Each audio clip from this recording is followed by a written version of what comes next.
What's up, you guys? This is Tiger.lilie.kibbe with the Living in Nevada County channel. And today I wanted to do a winter market update for you guys. And I was kind of debating if I should, because like when I get the data from the MLS, you can either get it for just Nevada County or like the whole metro list, which is 13 counties around this area, like in Northern California. And I was like, should I get the full metro list data? I didn't. I just got Nevada County. Maybe for my spring edition or a later edition of my market update, I'll compare them just to see what the difference is, because here in Nevada County, like our sample size is kind of small as far as like sales, especially in the winter. But I still think we can see pretty good trends for the year. So I'm going to pull up the trends of what's going on with sales, the prices, days on market, inventory, all that. And we're going to go over it so that you can understand what's going on in the current market. It is winter 2024. So stay tuned till the end. I'm going to go through everything and then give my take on how this affects buyers and how this affects sellers.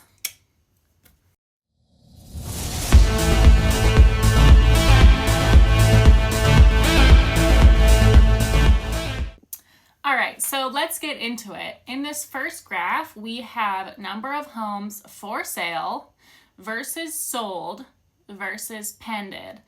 And I'm going to ignore the blue line because that's new listings, but I feel like the for sale light green graph kind of goes over that pretty well. So in the middle of the graph is like March of last year, and you'll see March, April, May, June, July, August. August is kind of that peak of for sale properties, and then it starts coming back down through winter. And that's pretty normal, I would say. We're a very cyclical market, so you'll generally see more homes for sale in April, May, June, July, August. That's like our hottest season, and it's pretty apparent in this graph. And then you'll see the dark green is the number of sold properties, and it's kind of hard to see because this graph is so little, but it ranges between about 50 and 100 per month, pretty consistently throughout the year. I mean, we had a fairly big dip this time last year, but overall, it's like, you could say it's pretty stable in my opinion. And then the same with the pending properties, that red line, it kind of goes pretty stable throughout the whole year. So you'll see that there's a lot more homes for sale in June, July, August, for example. Then it starts to drop off, but we're still seeing approximately the same number of sold properties. And keep in mind, this is for the past about a year. And I think that's interesting because that's the commentary I've been thinking about and learning about this year is, and noticing, to be honest, is the inventory can come and go, but pretty much the amount of buyers and the amount of demand is about the same. And so it's interesting that this graph is affirming that for me, that yeah, it's been pretty stable as far as sold properties every single month this year. And according to this graph, it's saying that we're in a neutral market. And the way that they calculate that is the months of inventory based on sold properties. So right now it's 3 to 6 months worth of inventory that's available based on closed sales. And so that's a pretty neutral market. If there was less than 3 months of inventory, like if there's like 100 homes that are going to sell this month, right? And there's only 200 properties available, that's a more seller's market because the demand is higher. And so there's more competition for those 200 properties. And therefore the sellers would have a little bit more negotiation. Well, they would have significantly more negotiating power than they do now. And a buyer's market would be if there was more than 6 months of inventory based on closed sales. We're not even close to that, to be honest. Like if 100 is going to sell this month, we're probably going to have about 350 homes for sale. So we're not hitting that 6 months of inventory based on closed sales. That would be an extreme buyer's market. So we are in a technically neutral market right now. I still think it's kind of leaning buyer, only because we're seeing prices soften and kind of decrease. We're seeing more seller credits and concessions to the buyer. So there's that. So next we have this pretty blue graph, and it's the average price per square foot on sold properties. And this is one of the ones where I'm like, I don't know if we're getting great trend data, because the sample size of Nevada County specifically is kind of small. Like in this graph, I don't really see a huge trend, other than I am seeing March, April, May, June, July, that little uptick right there in that graph. That is where the prices were kind of creeping up.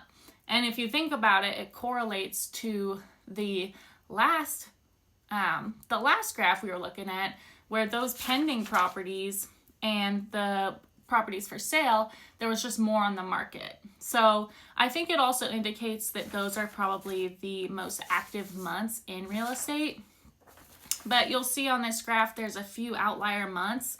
So for me, it's hard to get a read on what's happening, other than since July, we did see a pretty big drop off in price per square foot for the average. And so that could mean a couple things. Interpreting this data is a little nuanced, because it could mean that prices are actually coming down per square foot, which experientially and what I'm seeing, they actually are. But it also could mean that more lower priced homes are selling. And I think both of those things could be true in this market. We're seeing buyers kind of coming back into the market, but they don't have the same buying power as they might have done a year or two ago. And so they have to look at less expensive homes as far as the purchase price, because their interest rate is higher. So it all evens out, and they're looking at slightly lower priced homes, and that means that the prices are kind of being pushed lower in the market overall. I mean, there's still those luxury homes, and you're just like, this is what it's worth, no doubt.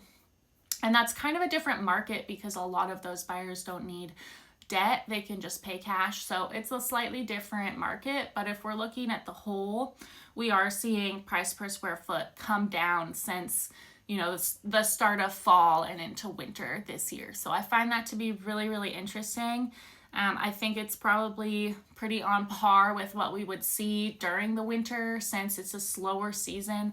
There's less buyers out looking, less sellers going to list their homes. Everyone's just cozied up in their house doing holiday things and things like that. So that makes sense to me. And according to MetroList, their analysis is that this is showing that we had an average sold price per square foot that was neutral. So according to them, their 6-month analysis is that it's neutral. It's not appreciating. It's not depreciating. It's statistically neutral. So I could see that there's only slight changes. It's nothing too drastic. So that makes sense to me.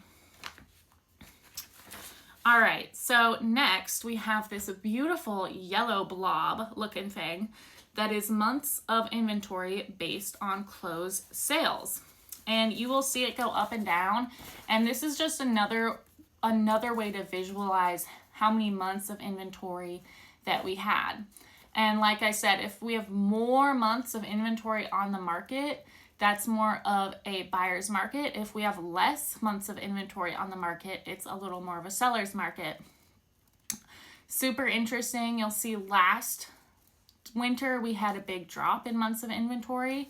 And I do recall that. I was looking at the new listings every day, and it was one. Every week there was a few new listings. It was oh wow, this is really, really slow. And then surprisingly, we saw a drop here again in January, February, March, April, May, June, July. Yeah, July. In July, we'll see that big drop. And if you think back, that was our busiest season as far as homes getting on the market. So they were just getting snatched up in July. That was arguably our busiest month this year. And then on this graph, you'll see it's starting to actually show a slight trend upward since last month. So we're starting to see maybe more months of inventory on the market.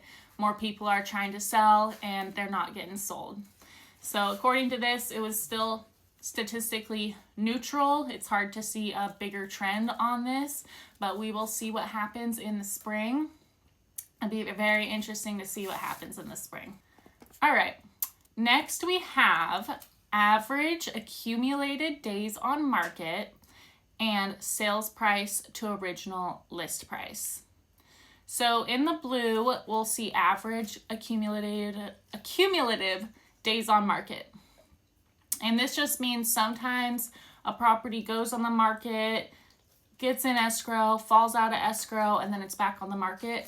So they will accumulate that from the day it started on the market until it's actually sold and closed. And in this graph, you will see the days on market is really climbing, in my opinion, since June, July, when we had the busiest months. And yesterday I was going through the hot sheet, and on my MLS I can make what's called a hot sheet, and it tells me everything that's happened in the last few days in the county. So any price reductions, price changes, status changes, if it goes pending, if there's a new listing, if there's a closed listing. And I was looking at all the pending listings.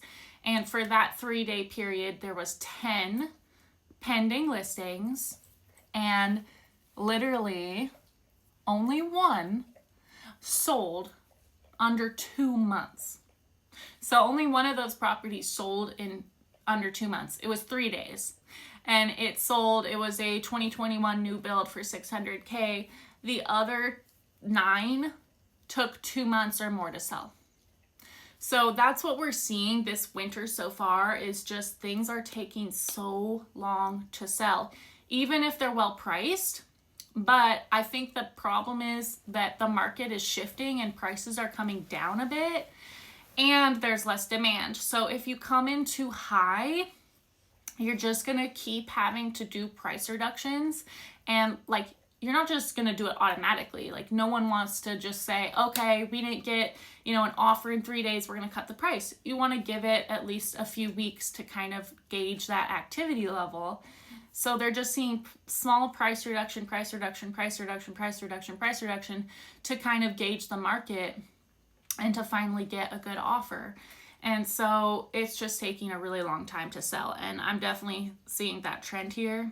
And then the red line is the sales price to original list price. And it's pretty steady. It's been steady this whole year. Is people are listing it pretty close to where it's going to sell.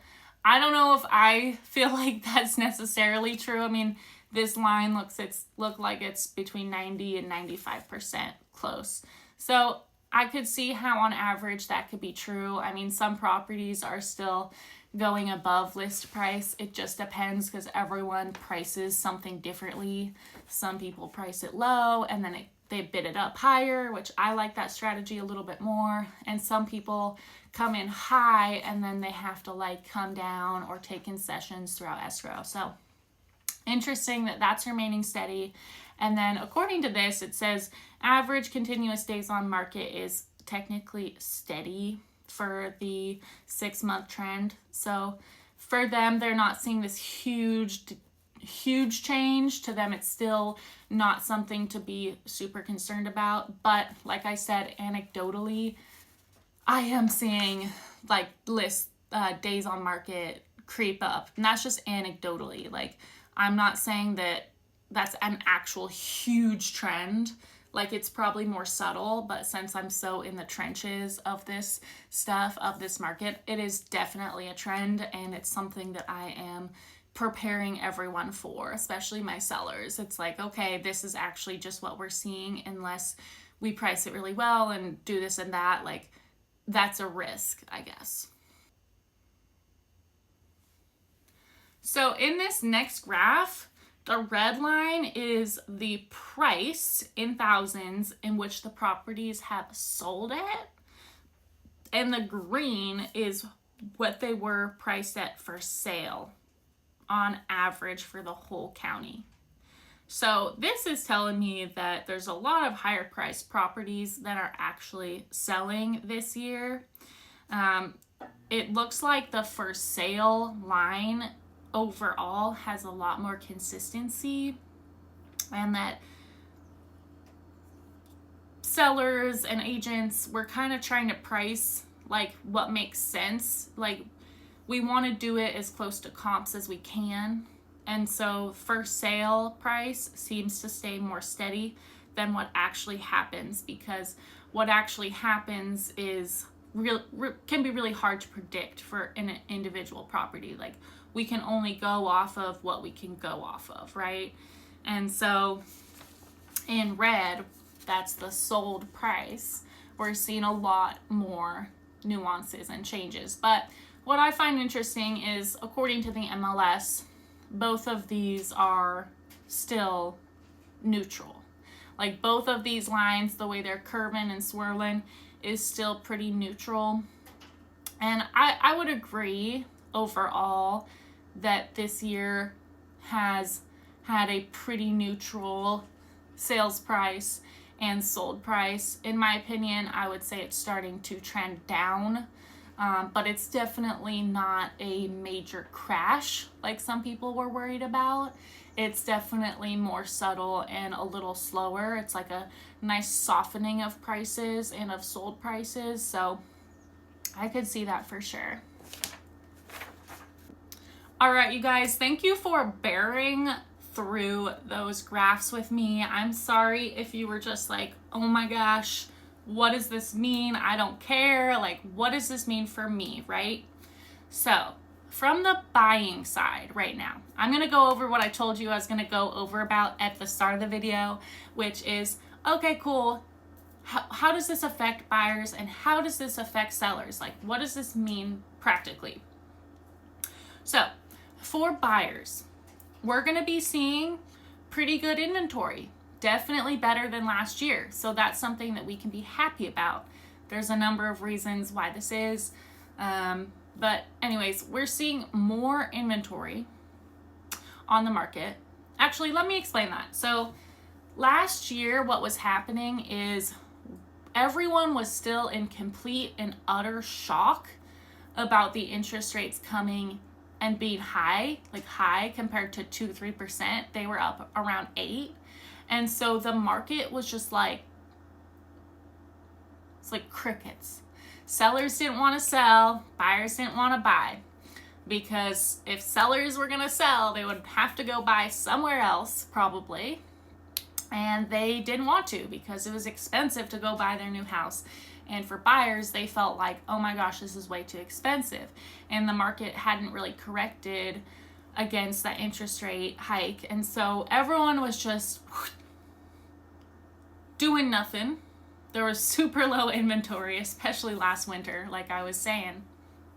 But now we're seeing sellers. I think people are sick and tired of waiting for interest rates to be back sub 5. Like right now they're 6.5 to 7, somewhere in there, depending on your credit score. So sellers are like, well, we are sick and tired of waiting. We want to go be with our grandbabies, or go, move out of state, or whatever they're doing, right? They're sick and tired of waiting, so there's way more inventory. Prices are softening, which is nice for buyers. Insurance is still something to be aware of if you're buying a residential property. We're just gonna have to get a quote and see what it is and go from there. But yeah, I think it's probably a good time to be a buyer. There's a lot of great deals on the market. Sellers are coming down in different things. Like, it's easier to negotiate with sellers, whether it's purchase price, or paying the buyer agent's commission, or giving a credit to buy down your rate, or to get some repairs done. So I feel like it's a pretty healthy market in that regard. Now, on the flip side, if you're a seller, you might be feeling a little bit frustrated. And the reason is because the last couple years, we've seen prices be really high. And so if you didn't sell in that time, but you had people telling you, oh, your house is worth this amount, you're gonna feel like, oh my gosh, I made so much in equity, and feel really confident in that amount. And the market today is just a different market than it was 2 years ago, or 2.5 years ago, 3 years ago. It's definitely slowed down since then, and prices are softening.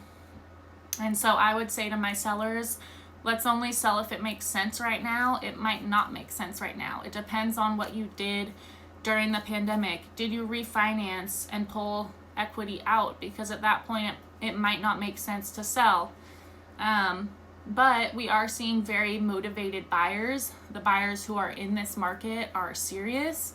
And now, because we have the BRBC rules where the buyer is working with an agent, the agent is really pre-qualifying them first, getting an agreement in place, I feel like it's making any active buyers who are going to be coming through your home and seeing it, it's making them more serious. Like, it's weeding out the fluff, and we're just dealing with serious buyers who really want to make a deal work.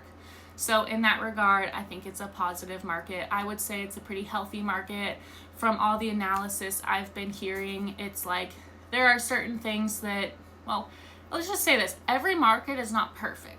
Like, there's gonna be things about every single market where you're like, oh, this is quote unquote wrong. This is what we're lacking in, right? Every single market is not, oh, well, prices are perfect, inventory is perfect, demand is perfect, interest rates are perfect. You can't have it all in any given market. But I do think we're in a pretty healthy market. I think the interest rates are still a little bit high, and once they get a little bit lower, hopefully that can go into a smooth transition.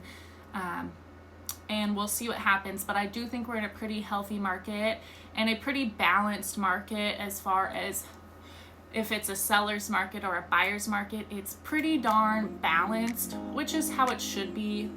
So that's good. So for my buyers or sellers out there, if you need help navigating the market and you want to make a purchase, buy an investment property, or sell your property to move, even get out of state, or just buy somewhere else in a different neighborhood, I'm your girl. It's really important to work with someone who knows the market super well and can help you navigate the intricacies. And I'm a hyper local agent here, like Nevada County. I was born and raised here. This is my community. I'm super passionate. I'm always staying up to date on what's happening in this community. So if you need help, please hit me up. I'm available anytime. Just give me a text or a call, no matter how far in the future you plan to move. I swear we can get you a plan and get it rolling for you to get the best outcome. So thanks so much for watching, you guys. I will see you next time, and until then, I look forward to showing you around town.